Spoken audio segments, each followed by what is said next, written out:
Students हम chapter 1 social science class 8 का explanation देख रहे थे।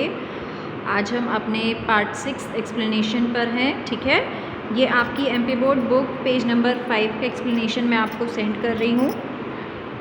So in 1717 the East India Company acquired important trading facilities from Mughal Emperor Farooq सियार। Okay, तो अब 1717 में क्या हुआ बेटा कि जो ईस्ट इंडिया कंपनी थी इसने मुग़ल एम्परर फारूक सियार से जो सारी इम्पोर्टेंट ट्रेडिंग फैसिलिटीज़ थी, ठीक है, व्यापार करने के लिए जो भी ज़रूरी महत्वपूर्ण जो सुविधाएं थी वो सारी अपने अंडर में इन्होंने कर ली। ठीक है, John Surman and William Hamilton paid a courtesy visit to the emperor. अब इन दोनों ने क्या किया, ये जो दोनों थे जॉन सरमन और विलियम हैमिल्टन जो थे, ये दोनों ईस्ट इंडिया कंपनी के ऑफिशियल थे। ये जाके कहाँ पर मिले, किससे, एम्परर से।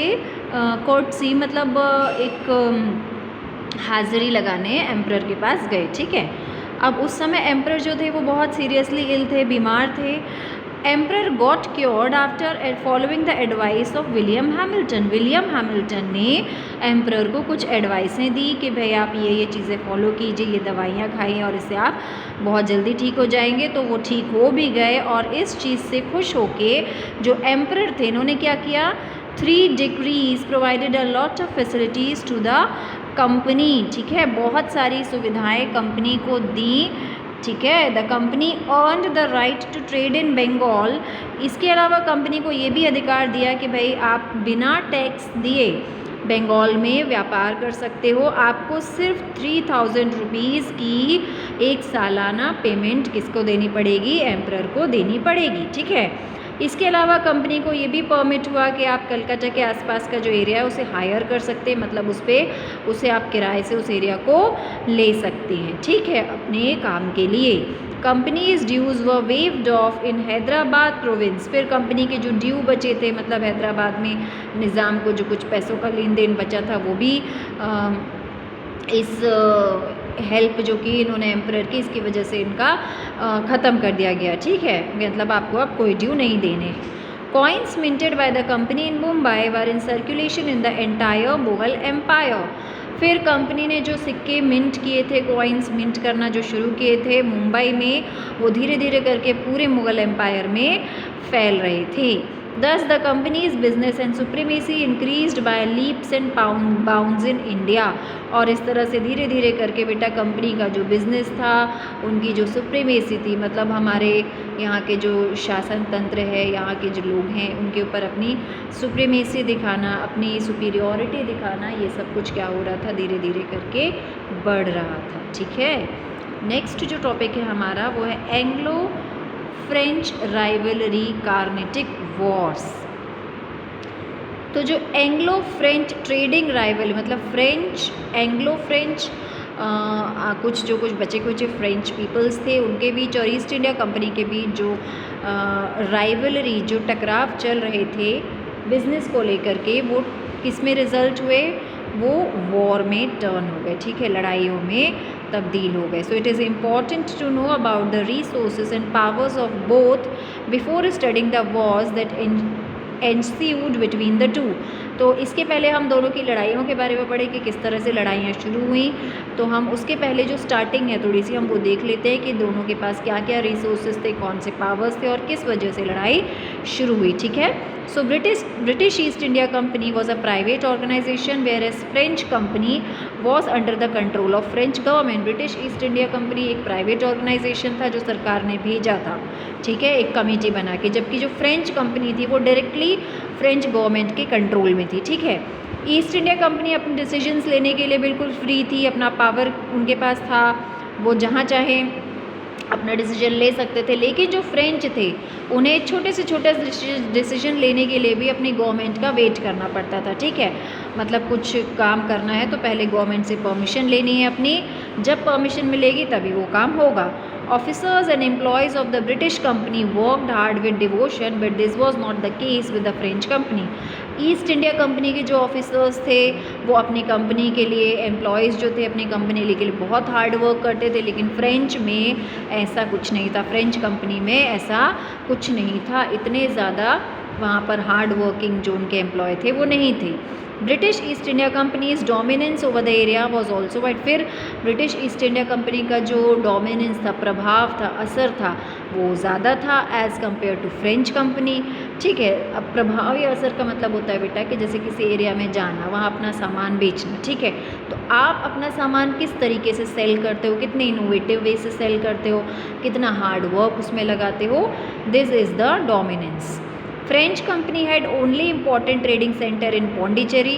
सिर्फ पौंडीचेरी में एक इम्पॉर्टेंट ट्रेडिंग सेंटर था फ्रेंच कंपनी का, जबकि ब्रिटिश कंपनी ने बहुत सारे अपने सेंटर्स अभी तक फैला लिए थे। ठीक है, so under these conditions British East India company and French company were busy in expanding both their influence in trade. तो यहाँ पर एक अंडर कवर कॉम्पिटिशन चल रहा था। ठीक है, दोनों एक दूसरे को जानते थे, दोनों को पता था कि हम क्या कर रहे हैं, और दोनों में ही कॉम्पिटिशन भी चल रहा था। दोनों व्यस्त थे अपना व्यापार फैलाने के लिए। Both mainly concentrated in western and eastern India. Western part और ईस्टर्न पार्ट जो है हमारी कंट्री का, इन दोनों का कॉन्सेंट्रेशन वहाँ था कि इस एरिया में हमें अपना फुल ऑन कंट्रोल चाहिए। ठीक है, अब 2 एरिया है, 2 लोग हैं, लेकिन दोनों को दोनों एरिया चाहिए। ठीक है, तो इससे क्या हुआ, consequently their rivalry finally ended in a war. तो भाई लड़ाई छिड़ गई कि हम इस यहाँ पर राज करेंगे, हम यहाँ पर व्यापार करेंगे, in this way. Okay, so now the Carnatic Wars and there result. तो बेटा ये जो इनके बीच जो वॉर छिड़ी थी, इसे एक नाम दिया गया, that is Carnatic Wars. Okay, so British East India Company and French Company were making efforts to gain benefits and expand their political influence. दोनों ही कंपनीज़ ये कोशिशें कर रही थी लगातार कि हमारे देश से इन्हें बेनिफिट हो और अपना पॉलिटिकल जो इन्फ्लुएंस है, असर है, वो अपने हमारे यहाँ छोड़ें, मतलब हमारे यहाँ का जो पॉलिटिकल पावर है वो अपने अंडर कंट्रोल कर लें। ठीक है, so both try to surpass each other by purchasing Indian goods at the lowest price. तो दोनों एक दूसरे को नीचा दिखा रहे थे, दोनों एक दूसरे को कंपटीशन दे रहे थे, और इसके लिए क्या कर रहे थे, हमारे यहाँ का जो सामान है क्या कर रहे थे, सबसे सस्ते में ख़रीद रहे थे। मतलब जैसे आपके सामने 2 लोग हैं, ठीक है, आपको एक बुक,